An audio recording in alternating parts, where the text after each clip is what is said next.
Right. So today we are joined, which I've been very, very excited about this one. We are partnering today, Canvas, Edalex, and Hunter School of Performing Arts. And today we are going to be talking around beyond the grades. I'm Gems. I'm the Regional Director for K-12 here at Instructure. We obviously are the makers of Canvas Learning Management System. Excitedly, I am joined today by Darren Ponman, who is the Deputy Principal of the Department of Education's Hunter School of Performing Arts. Hello, Darren. Morning, Margo. Good morning, James. I'm proud to be joining you here today from the lands of the Awabakal and Warramai people, and like to acknowledge that and pay my respects to any elders past and present, and certainly any First Nations people joining us here today. Fantastic. Thank you, Darren. And we are also joined by Margo Griffith. So Margo is the Principal Skills Consultant at Edalex. Margo. Hi, everyone. I'm super excited to be here today. Please excuse my voice. Hopefully it will last throughout the webinar today. I have some terrible lurgy. I am also, as I mentioned before, coming to you from Bundalang country, up in behind the beautiful Byron Bay. So I'm very lucky to live and work up there. So yeah, really looking forward to digging into the amazing work at Hunter School today with you all. All right, thanks, Jem. I am coming to you from Kondamuka country here in the Redlands in Queensland. Something that I'm very excited about, though, is that we actually have the voice of the students on today's call, which I think is super duper amazing. So we are joined today by Zali Edwards. She is in Year 7. Welcome, Zali. Good morning. And we also have Clara Zapula. Clara is in Year 8. Hello, Clara. Good morning. And we have Sophia Noranya. I think I pronounced that correctly. Sophia is in Year 9. Welcome, Sophia. Hi. Great. Thank you so much for joining us. Now, firstly, what I want to talk about is what is going to be covered in today's webinar. So you will discover a very proven use case to explore the learner dashboard, empower student ownership of their learning journey, as well as enhanced reporting and insights, and witness true partnership in action. So, Darren, I'd like to throw to you to understand the why, because really we are here today because this was your brainchild. You were using Canvas, doing some phenomenal things, and you were like, I think we can do more. Are you able to talk to us a little bit about that, please? Yeah, I can. So it was quite a few years ago now. Yep, we've been using Canvas here since 2016, so quite a while. We were in a fairly evolved state when we started looking into the learner dashboard. And we were, I guess, all of it has been motivated pedagogically more so than technologically is probably an important point to start with. Wanting to instill a growth mindset was probably the first and foremost. We had a situation, as most schools do, where students were, getting a grade and settling for the grade and not necessarily taking too much notice of the feedback or what happens after that grade. It was the grade was done. It was an A, a B, a C, a D, whatever it might have been. And so we've done a lot of research into particularly Thomas Guskey, Benjamin Bloom. None of this is new. Benjamin Bloom, I think, in 1968 floated the whole idea of the mastery side of things. Thomas Guskey's taken it further recently and talks about particularly that growth mindset and how important it is that we perceive learning as a journey and not all about these consistent benchmark destinations. And so we did a lot of work before we even sort of started looking to set up a technical infrastructure that could support it.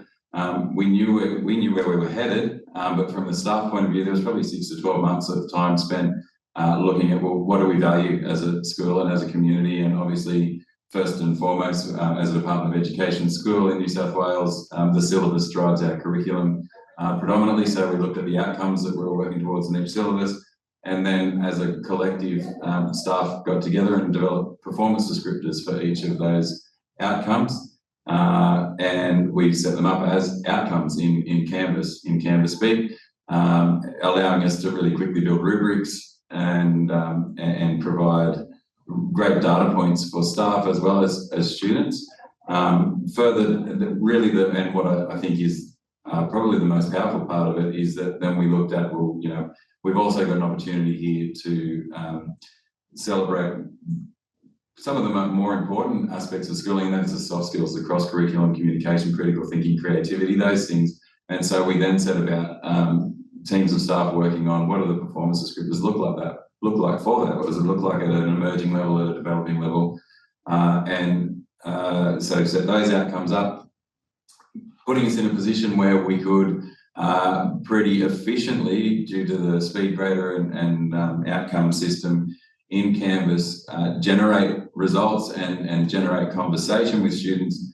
But there wasn't necessarily an efficient way of generating badges and generating and a dashboard that students could pretty quickly go to and track their learning. And that was a big part of it. We wanted them to take ownership of their learning and say, I'm developing and I've got a developing badge. We did a bit of research into where we could go, how we could, who we could partner with to bring that facility into Canvas. And very fortunately, I had a conversation with Margo at Edalex, who was just as excited about the prospect as I was, and that was maybe at least 3 years ago, I think now, Margo, we've been working together, yeah.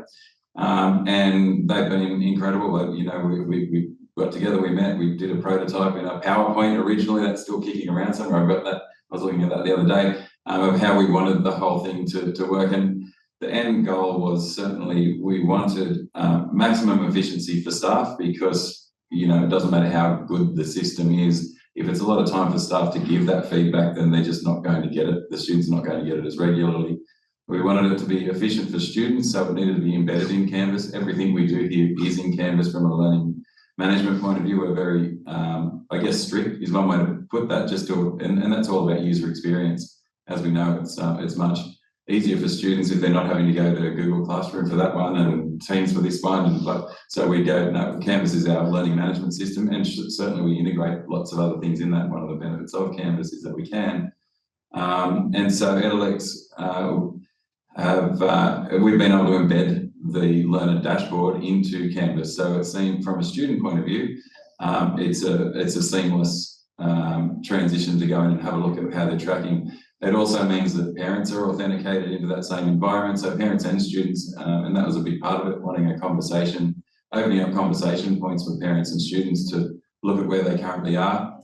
And when I say currently, 24/7, so that, you know, the turnaround, as soon as something is marked in SpeedGrader, the turnaround for that to be generated in for students and parents is daily. So, you know, no more are we waiting on semester one reports for parents and students to be on the same page with where they're at. Every day students can go in and have a look at where they're currently tracking, not just in a grade in a subject, at a much more granular level than that for every outcome, for every subject. That's constantly being updated. So that conversation, we're trying to develop a culture here where the conversation is not around, you know, at semester one, what did you get? I got a B and that's it, let's move on. It's how's science going today? And I noticed you're sitting at developing in that outcome. Have you given some thought to how you might be able to get to competent? And, you know, those sort of conversations are what we're trying to facilitate, and they are certainly starting to happen. So I guess in a couple of words, growth mindset was predominantly what we were trying to develop, giving the students the opportunity to get real valid credentials they could take with them after school, and ensuring that they had easy access to that, and doing that in an efficient way that was driven by pedagogy more so than technology. The technology was the tool to get us to where we wanted to be. Wow.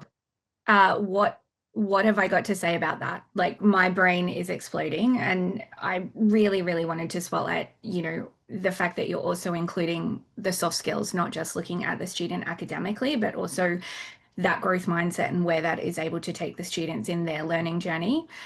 I love that you called out the integration, right? Because integration is so important, and sort of being strict with Canvas being sort of your, I guess, source of truth, and all of the teachers, even the parents, being able to access that. It is absolutely phenomenal what you have achieved there, Darren and Margo. High five to you both. I'm really excited to find out and to hear from the girls as to, you know, how that it has supported them in their journey.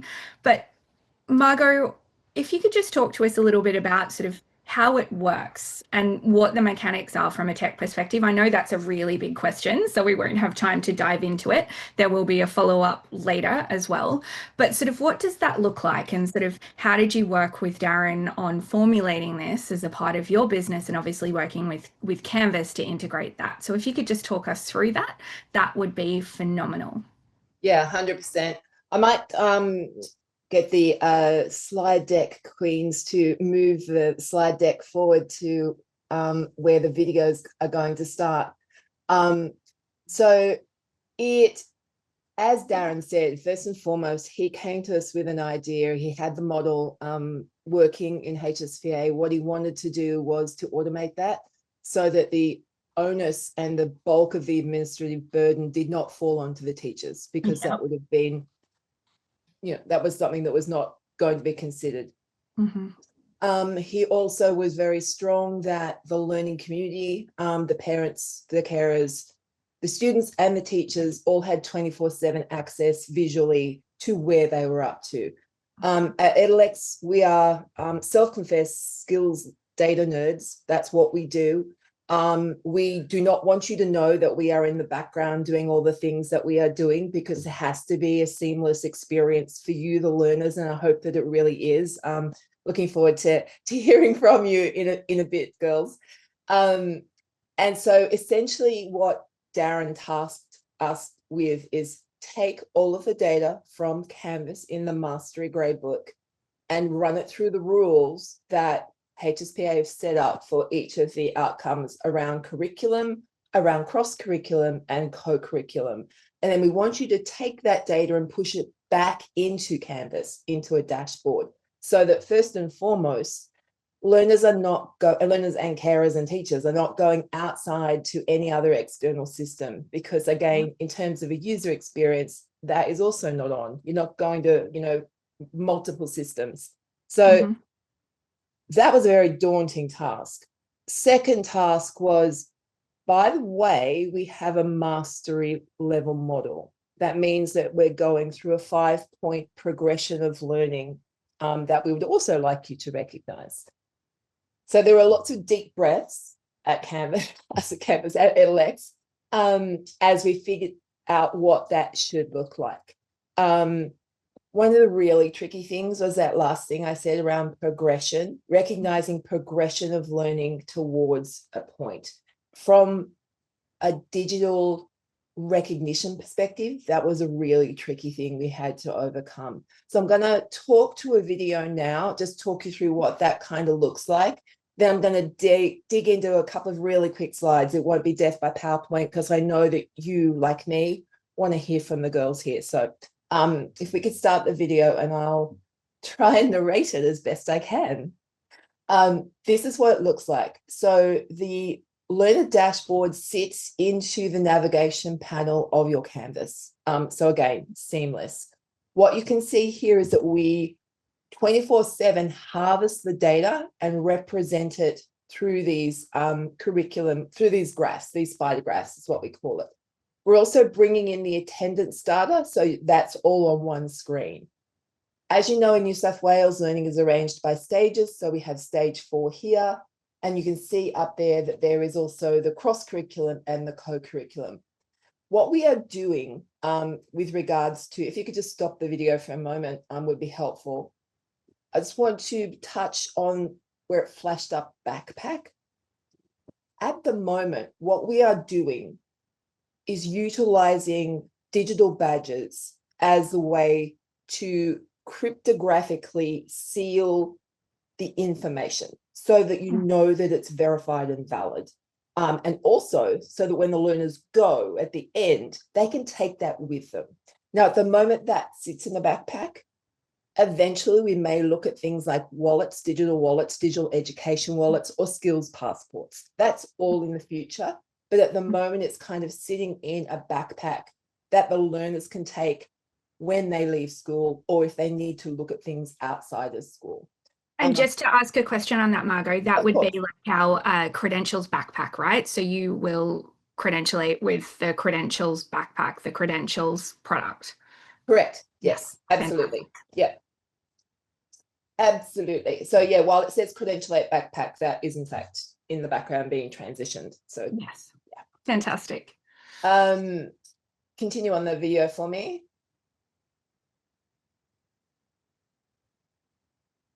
Okay, where have we got to? I've disrupted my own flow. Sorry about that. That is okay. And so we go into, here we're just going into the individual subjects. So you can see here, this is English stage 4. You'll notice some of the badges are coloured in and some of them are not. That means that the ones that are not coloured in have yet to be assessed.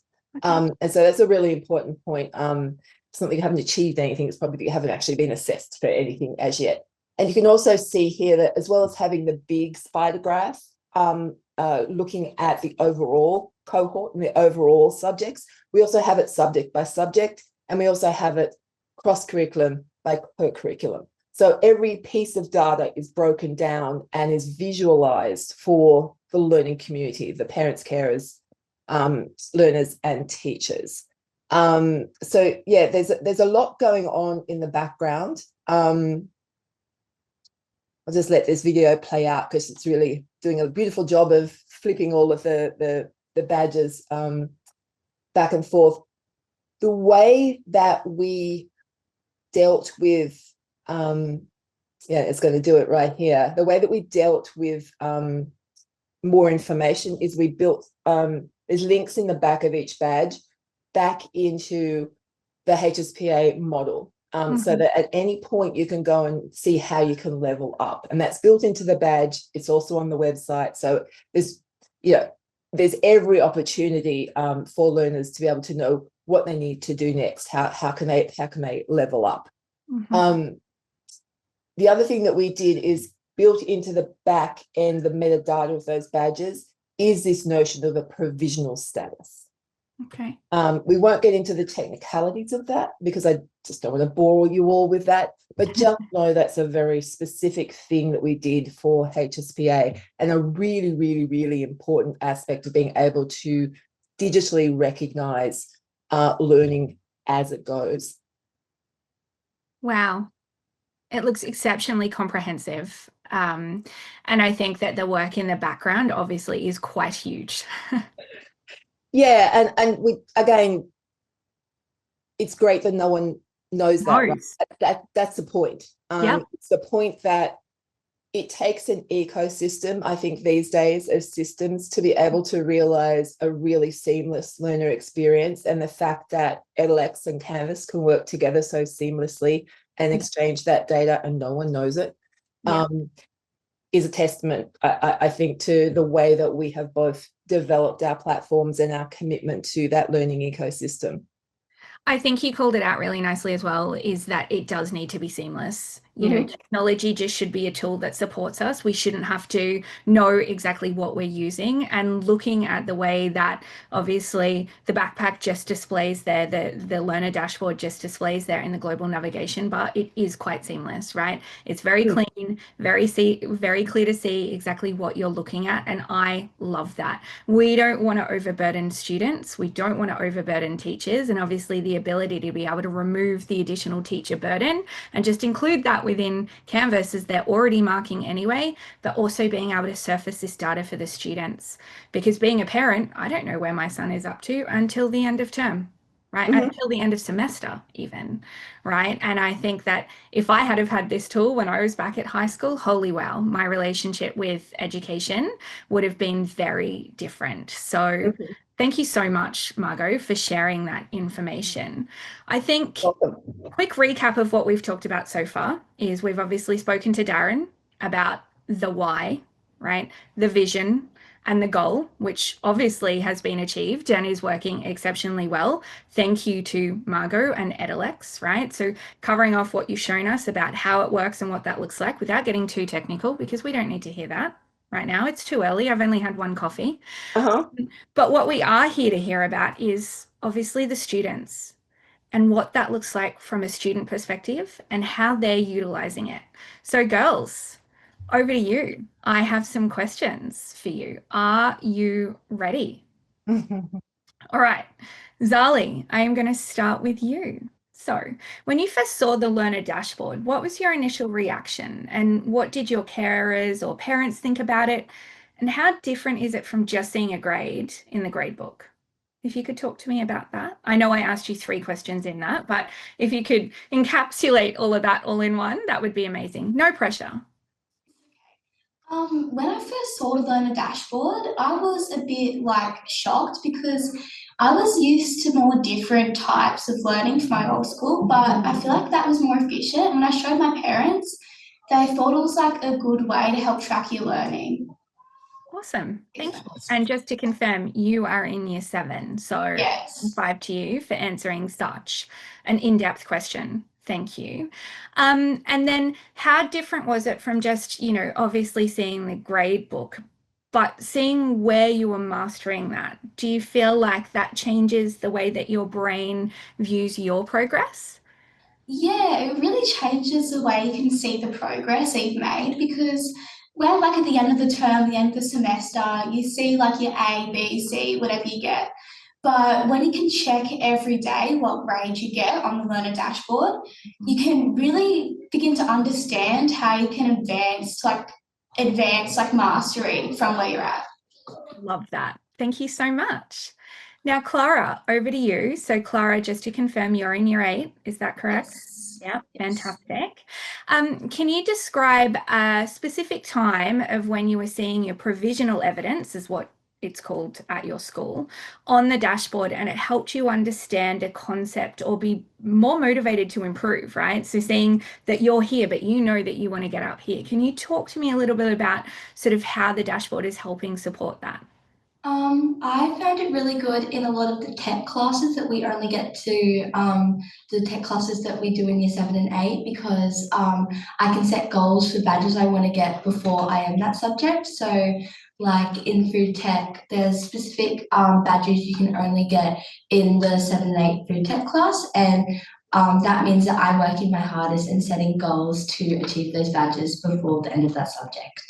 Fantastic. Now, quick question. Are you super duper competitive? Yes. Awesome. I would be totally the same. I even race people when I'm trying to put my doona cover on my bed. So that's I am. Sophia, welcome. You are in year 9 at the Hunter School of Performing Arts. How does the dashboard change your approach to schoolwork, or how do you talk about your learning with your parents? It changes my approach in terms of seeing learning as a process instead of permanent marks. It meant that I never get to call myself a straight A student because we don't have A's. It also means I can't fail classes as such because I will never get an F. I will get an emerging, and I will know that I'm emerging and developing a skill essentially instead of just getting marks, just going, oh, the teacher hates me, I didn't get a good mark in this. It's knowing learning is a process, it's encouraging a growth mindset, and it's really good. Holy wow. That is amazing. I just got goosebumps. Literally, you basically just spoke about my whole schooling. So yeah, I love that you are considering that growth mindset, and also essentially what you're saying is you are not defined by your grade. That is so important. I love that. See, Darren, look at how amazing and the work that you and Margo are doing. Like, I love this. Now, Sophia, one more question. We often hear about the importance of soft skills like collaboration and critical thinking. And obviously, how does that dashboard help you see or understand your growth in these areas? The cross-curriculum badges are my favorite because they're the skills I can see being most relevant to life. So I know I'm developing collaboration when I'm going through group projects that can get difficult at times, and no one likes group projects. But knowing that I'm developing collaboration skills makes it better. Seeing those collaboration skills get developed and seeing that badge makes it better. Seeing my development of like creativity is not something that's developed in most schools. It's not something that's desirable in most schools. Most schools, it's do what you're told, do this, do that. Whereas HSPA in general likes creativity, desires creative students, and obviously has them. And seeing proof of that creativity is very rewarding. Other things like critical thinking and reflection are really cool because I never really think about developing critical thinking. It's like, yes, I think, yes, I consider myself a smart person, but what the hell is critical thinking? So I actually have to look at what that is and how to develop it. I love the cross-curriculum badges. Yeah, I love the cross-curriculum badges. Like, how do I enroll in your school? Also, I think being a neurodivergent, I think that the way that your school is set up would obviously support a lot of those students. And to your point around the creativity, you know, the way that curriculum is mostly set up is, to your point, about going in and doing what you're told rather than developing these more broad skills. So, whoa. Clara, how do the performance descriptors in the rubrics help you measure your progress or see what, or help you see what's coming up in your classes? So how does that help you improve? I really enjoy seeing all the different badges, especially in, I'm here at the School for Drama, so seeing the badges and the different things that I'll be able to achieve in semester 1 and 2 of year 8. I find them important to look at so that I can know what I need to do for different assessments and practicals, like different performances I do. And I really like seeing where the syllabus will be going for the year. Awesome. That's fantastic. Thank you. And then, Sophia, the digital credentials that you earn, right, are yours to keep for life. What does that mean to you, right? How do you see yourself using them once you have left Hunter School of Performing Arts? Well, for starters, it meant that I got a lot of emails at the start of this year saying that all the badges were going into my learning vault. So I was looking at each one and going, oh, I got this and this skill. Oh, I got developing in this skill, mastering in this skill, advanced in commitment to learning and stuff. Most of my year thought those emails were spam. I'm very confused. I'll fix that for you. I'm so sorry. We'll fix it. They didn't really understand that what those emails were, which is totally fair because no one explained it to them. I had it explained to me, so I understood that those were going in a vault that I then get to put on my resume. I will probably put all the cross-curriculum badges on my resume because collaboration's used in most workplaces. Communication is definitely a skill in most workplaces.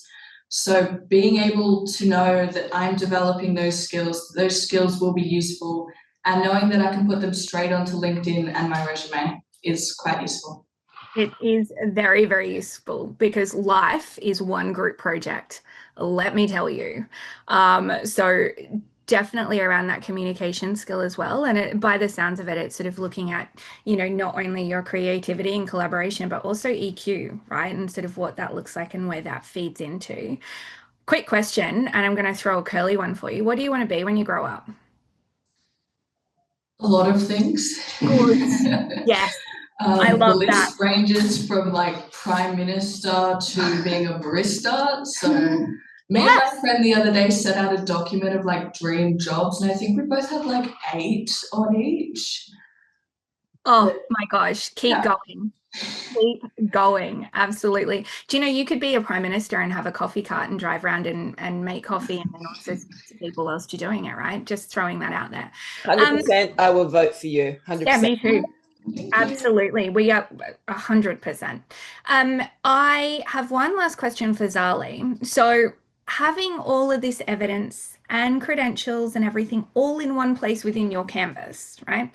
That would obviously gives you a sense of ownership, right? Because you know what you're working towards and you are responsible for these things.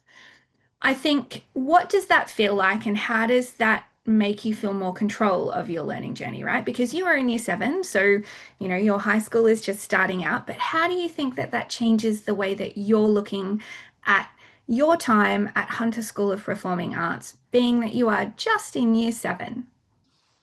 Well, when you have a little dashboard showing like your badges, does make you feel more of a sense of control over what you can do in your journey through like school.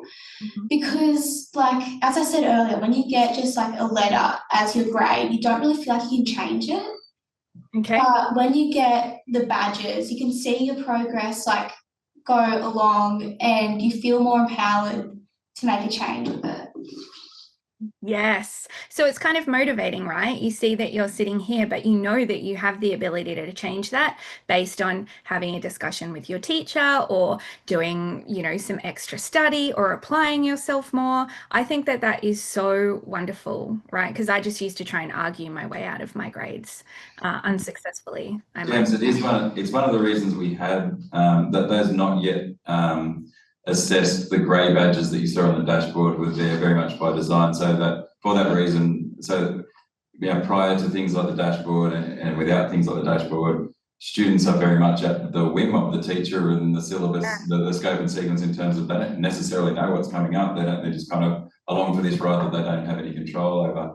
Having the not yet assessed badges means that they can see all of the outcomes that are going to be covered, and it adds to that gamification approach in terms of being able to say, okay, those are the badges that for this subject over the next 2 years, because it's in stages. Over year 7 and 8, I can level up in any one of those subjects. Yeah. Awesome. Thank you for adding that, Darren. I have a question for all of you. So we'll start with you, Zali. So the question is, and then we'll move along to Clara and Sophia. So for other students that don't have this technology within their school, right? Think about that, those poor students that don't have access to what you have within the learner dashboard. What would you tell them is the biggest benefit of this tool that you are so lucky to have? Well, I'll probably tell them the biggest benefit is how comfortable you feel with the grade you're currently getting. Because if you have like a B or something, you might feel a bit like upset that you don't have an A, but it makes you feel a lot more comfortable, like if you have to like share your grade with someone, saying you have mastering instead of like a B. So that is fantastic. Thank you. Clara? I think like adding on to what Zali said, you know, it can really help you see, like, instead of being like, I got a B, I'm mastering in this subject, oh, I got an F in this subject, I'm emerging. It makes you think about your learning journey as more of a process than like a singular grade. Love that so much. And Sophia? Yeah, definitely increases the idea that learning is a process, and learning always in life is a process. It's never a permanent grade. Whether you're learning to tie your shoes, ride a bike, or learn trigonometry, learning is always a process, and it encourages that idea that skills are being developed instead of grades being given. Oh, Yeah. I didn't hear first from the Prime Minister. James, could I ask a quick question? Yeah, sure. Now that we've got you here, it just occurred to me, again, moving through from Zali, what would be the one thing you might change? And this is prompted by something that I heard you say, Sophia, around the attendance badges. So what would be one thing that you would change if you could around the learner dashboard? I don't think I'd actually have anything I'd like to change, because in my opinion, it's really efficient and easy to like see your grade currently. So yeah. I would like if there were more badges for certain for like our main subjects, because I think there's around 8 for each one. And if there were like more, that could be good, especially to see more different areas. Mhm, mhm. Good to know. As I've already mentioned to the panelists, I want to add attendance badges so that when you're going for jobs, when you haven't graduated high school, all they want to know is that you show up and that you're committed. We have commitment to learning badges. We don't have attendance badges. Right. Perfect. Thank you. And sorry for butting in, Gems. No, absolutely. We want this to be conversational. Now, speaking of conversational, there is a question that has just come through. There's two actually. One, I believe that this one is targeted at the girls, and then the next is for Margo and Darren. Girls, I think this is for all of you. Do you ever feel anxious that your parents can see any of your badges when you don't get the level you would have wanted?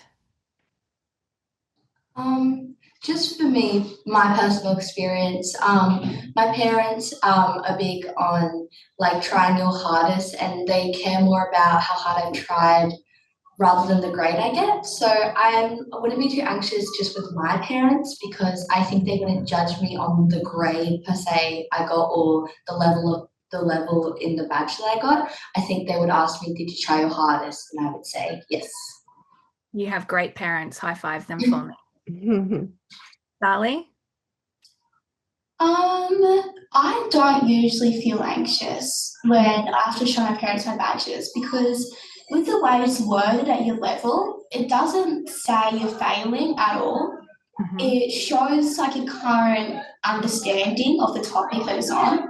So you don't feel like ashamed that you're failing a subject. You just know that you're emerging into the level of understanding. Awesome. Thank you. And Sophia? When and if my parents see those badges, so my parents have seen the emerging developing badges I've had in year 7. We all had to look at them when we didn't get reports first semester in year 7. So we all jumped on and looked at that. In terms of anxiety around it, 1, there's my expectations, and 2, there's my parents. And they're both very high, but it's also knowing, I know I'm developing skills, they know I'm developing skills. I can actually look at what assignments those badges were based on. So part of that seamlessness means that I can go back and go, well, I didn't do very well in that English assessment because I didn't put much time into it, or I missed that badge because we didn't actually do that. So I guess there's less of a level of anxiety than traditional grades, as Sally mentioned. Yeah. Can I add on to that? From the school's point of view, we've done quite a bit of work that the girls might not even know about. It's a real culture shift, what we're talking about.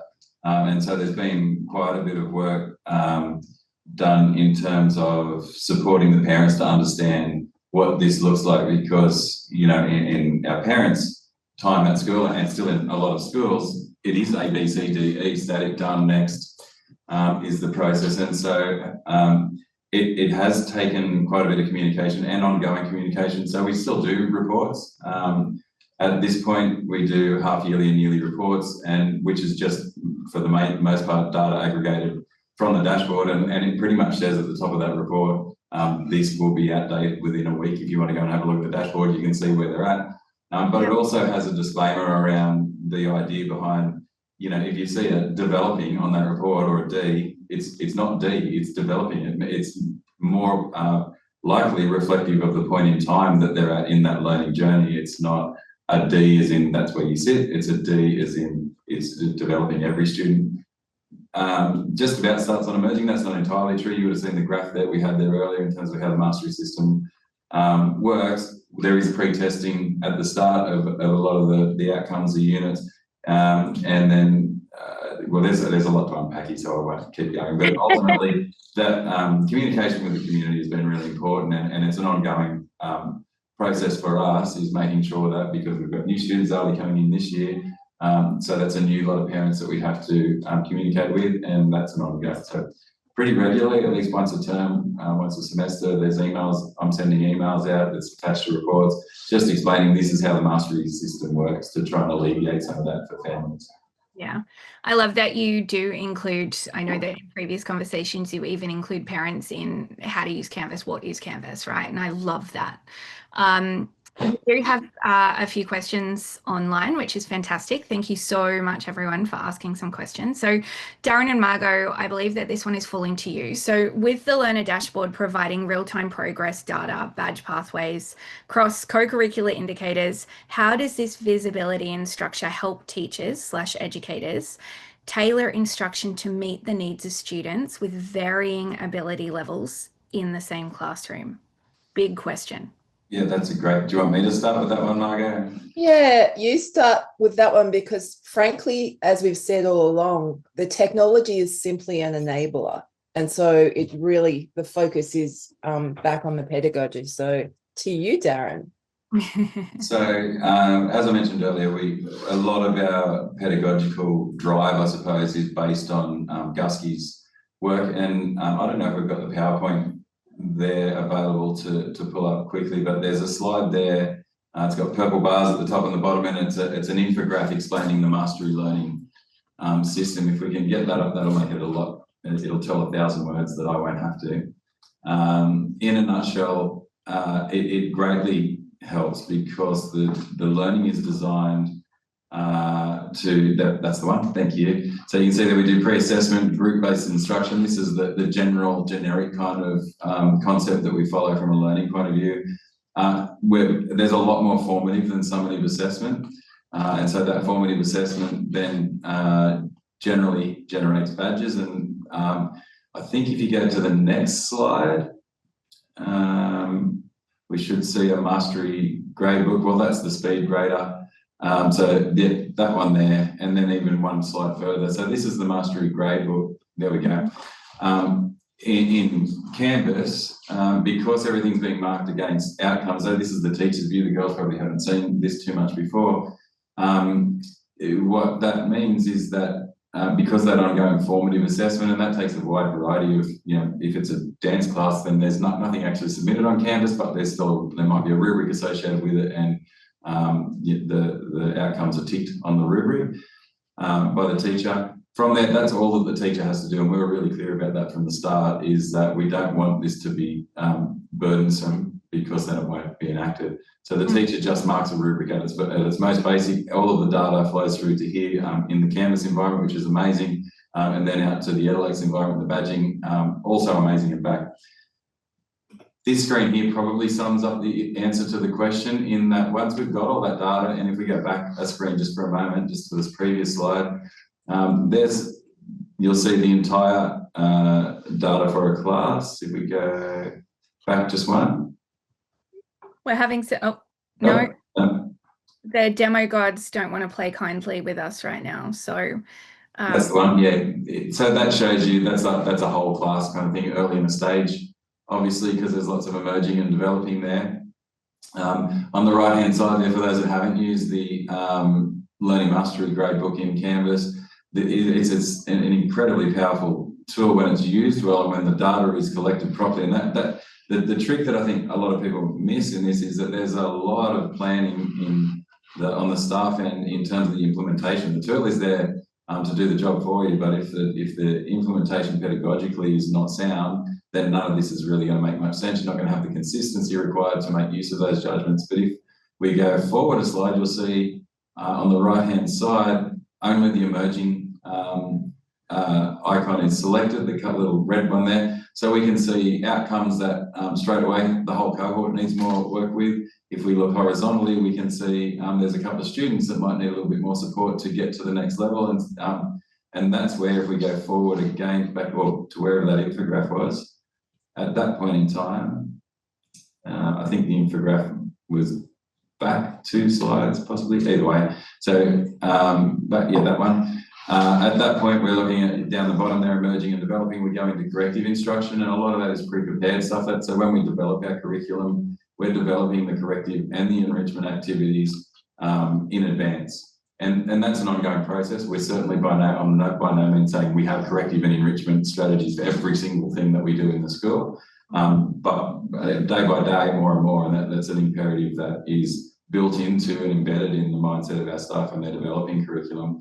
is that we're developing an original delivery method, and then we're developing, or at least being considerate of what corrective instruction we might need to give for students that need more support. And we're also, and more so, developing enrichment activities, and Canvas is great for that. It allows us to have projects set up in the Canvas learning environment, which is a whole other conversation in terms of looking at our Canvas environment and how effective that is through the structures that we put in place.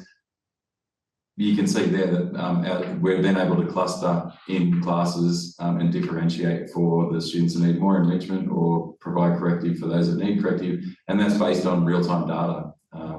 Yeah. I think Awesome. that answers the question. It does. It was very comprehensive. There are a lot of questions coming through. So one of the other questions is, there's some work going on with digital portfolios in Canvas. Have you thought about how these might be incorporated into your fantastic program? Is a question for you, Darren.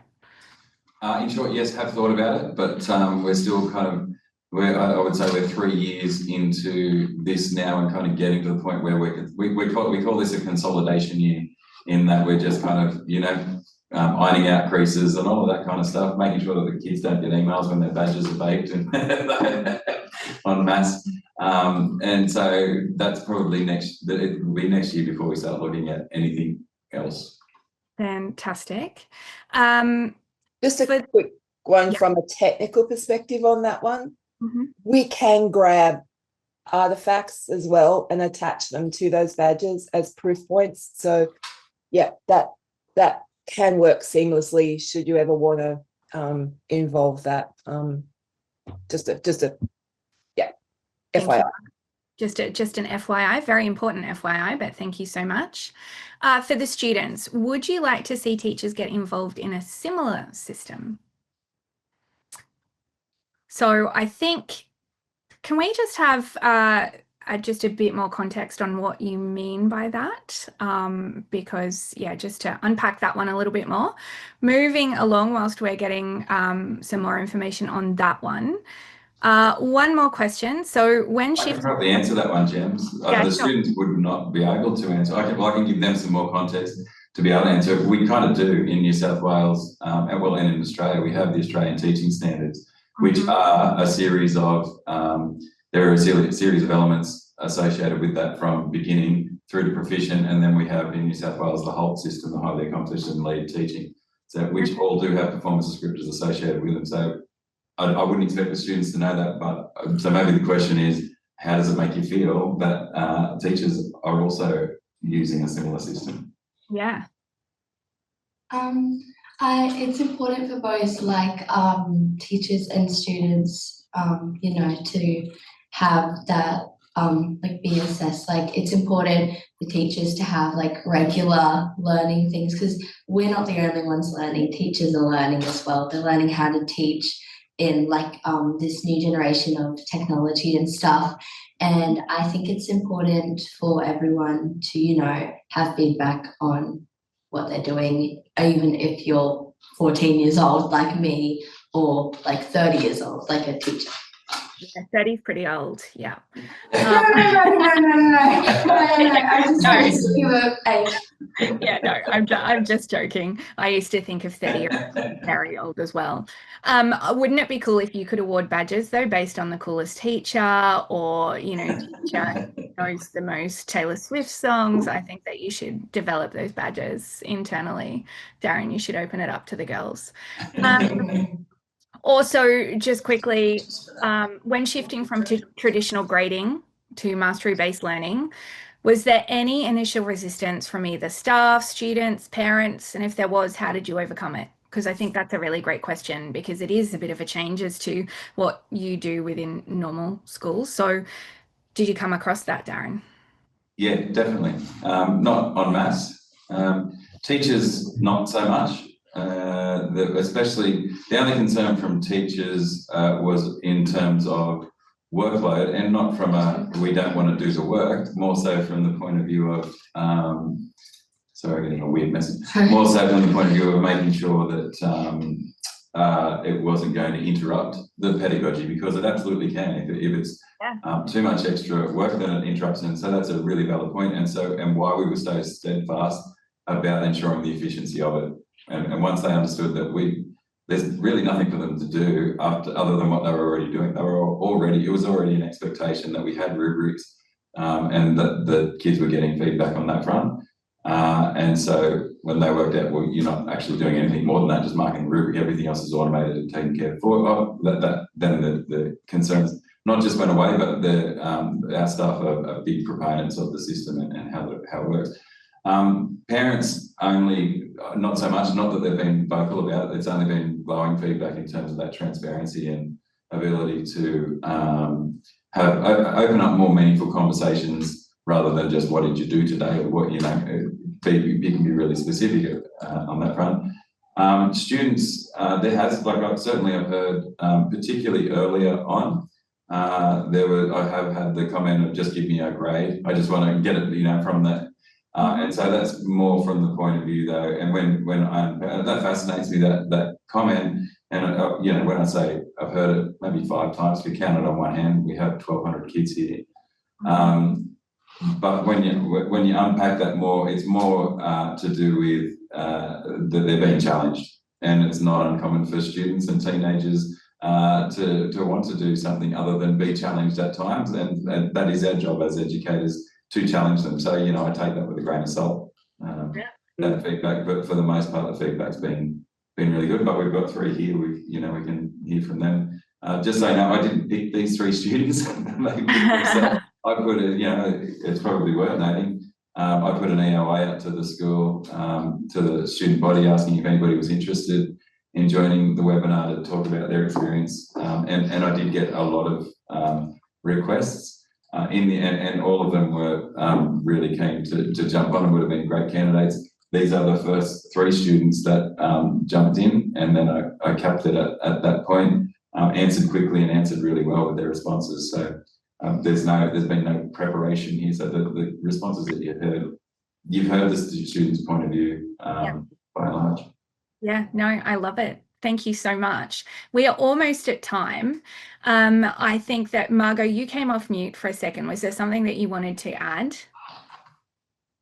No, I think I just forgot to put myself back on mute. So okay, good. But Awesome. thank you for checking. No, that is a-okay. That is called webinar etiquette. Come a long way. That should also be a badge that you should hand out, Darren. I think that will be a very strong skill required in future. Girls, I just want to finish with, what badge are you most proud of being awarded as a part of this program? I want to finish on a high, and if you could share that one. And Darren, if you could wish to be badged with something cool that the students come up with, what would that be? So Zali, over to you. I liked getting the creativity badge because I feel like creativity is something really important, especially like in the current times of AI coming to a more significant role in people's lives. Being able to be creative yourself without having artificial intelligence do it for you is really important. Whoa. Yep. Sorry. No, go ahead. I'm really proud of some of my science badges that I have that are Master in Advanced, because I'm a very sciencey person, and I enjoy, knowing that my hard work in science has paid off. And being a very sciencey person, what does that mean you want to be when you grow up? I want to do something in science. I specifically want to be an occupational therapist because I have 2 autistic siblings, and I've grown up in those sort of areas. So, I have a lot of insight already, and I would find it very interesting to do some sort of study like that. Fantastic. High five. The world needs more of you. And Sophia? The one I'm most proud of is my music performance badge, because between being in junior concert band, choir and marching band and doing some solo performances, that badge represents many, many gigs I've done. It's up to a mastery level. It took me doing an application and then sending a message to the head teacher of music to go, hey, can you put this through really quick? I've got this thing showing off the learner dashboard, which wasn't this one, it was a previous one. Mm-hmm. So that one I'm most proud of because it represents so many gigs that I've done. And what do you play? I play piano and I sing. Awesome. Fantastic. Just to add to that, that's an area we didn't really touch on. We do have curriculum, which is syllabus-based. There's 3 categories of badges. Then cross-curriculum, which we've talked about. We also have a category called co-curriculum, and those badges students apply for, they are they're our most prestigious, I would say, badges and very high end. So to get to mastering in Year 9, it's unusual for even our Year 12s to get to mastering in advance. So for Sophia to get to mastering in Year 9 in that badge is, yeah, fantastic. Well done. Congratulations. And Darren, finally, what badge do you wish that you could be awarded? We already have it. I think critical thinking. I just don't think there's a more important skill in the world. You know, I considered going a fun answer for that one, but I can't do it. I just cannot emphasize how important it is and how much better the world would be if everybody was able to exercise proper critical thinking. Love that. Thank you so much. Thank you to our wonderful students, Zali, Sophia, and Clara. Thank you so much for being here with us today. I just want to call out that the recording will be sent out. So if there were people that were joining late, you can rewatch that recording. It has been really, really great to have you sharing this with us, Darren and Margo. Thank you so much for all of the work and the effort that you have put into this. I think that more teachers, more schools, more departments should aspire to adopt this technology and this way of thinking. I think that the future would be a very different place if we looked at a student more holistically, including all of the skills that we've talked about today, and even potentially include wellbeing in that a little bit down the track. But I am so proud to be a part of this. I love working with Edalex. Darren, thank you for having this brainchild. Margo, Darren, is there anything else from you? I would just also like to thank the students. Thank you so much. I think the world is in good hands with you guys coming through. You're just amazing. So thank you so much. And yeah, this has been a little bit of a labor of love, but certainly we at Edalex really believed that this needed to be shown, and that we needed to showcase this to the world. So, and there's just something to be said to co-design this with an educator like Darren. So thank you. Thank you. Thank you so much, everyone. Darren, any final words from you? Just thank you to the students, and thank you. It's been an absolute pleasure working with Edalex and over the last 3 years developing it. Canvas has been fantastic, a fantastic facilitator for all of the wacky ideas we have. And I guess final thought is just leaving people to ponder how powerful this could be if we looked at it as a prototype for a broader system. You know, that everything is there from a technology point of view to roll this out, New South Wales wide, Australia wide, whatever it might be, and how much weight that would give to those soft skills, how much PL that would automatically develop across the state, across the country, in terms of having that consistent understanding of what it does look like to be a critical thinking a master of critical thinking or creativity, and what we could do with that as a resource. I think that's something that's really exciting for me in terms of next steps, is looking at how we might be able to do that and what possibilities would come from that. We'll absolutely help you champion that. And finally, thank you so much to everyone online who asked really, really great questions. There were a few that we couldn't get to, but there will be a follow-up. And then also just connect with us online through LinkedIn. There are questions. You will also be sent the webinar again, as well as please feel free to reach out. We love more questions. So thanks, everyone. Peace out. Have a wonderful afternoon. Thanks, James. Bye.